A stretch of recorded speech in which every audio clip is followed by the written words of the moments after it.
give the call to the member for Reid. Thanks, Speaker. My question is to the Minister for Education. What is the Albanese government doing to set up Australian higher education, including international education, for the future? The call to the Minister for Education.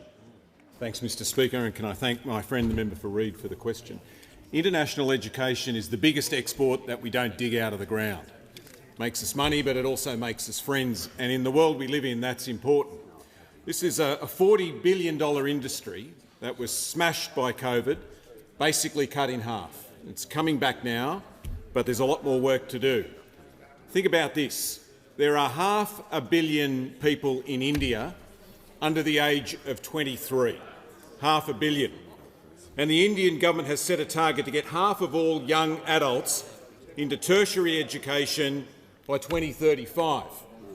That's massive. That's nation-changing stuff. And they want our help, including Australian universities setting up campuses there in India.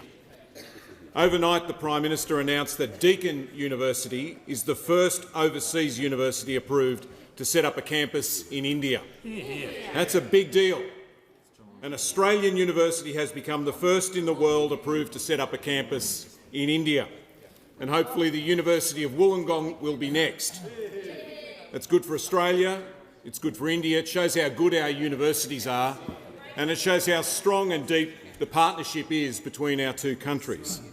It builds on the agreement that I signed in Delhi last week that will make it easier for students in both countries to study in our countries and have their qualifications recognised in both countries.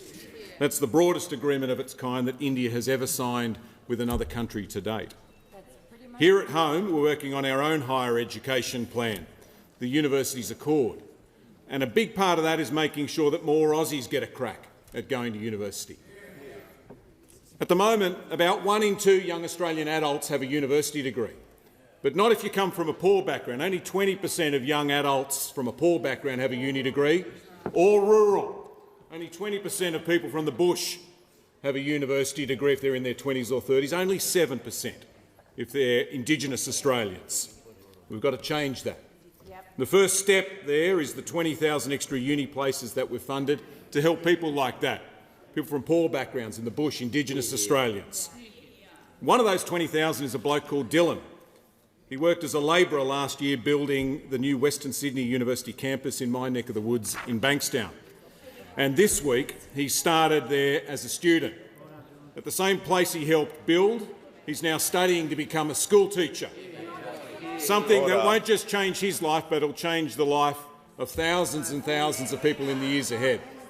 That's the power of education, the most powerful cause for good right around the world. And I'm sure I'm joined by everybody here in wishing Dylan all the best of luck, and everybody starting university this year all the very, very best of luck for the future. Give the call to the member for Kennedy. Acting PM.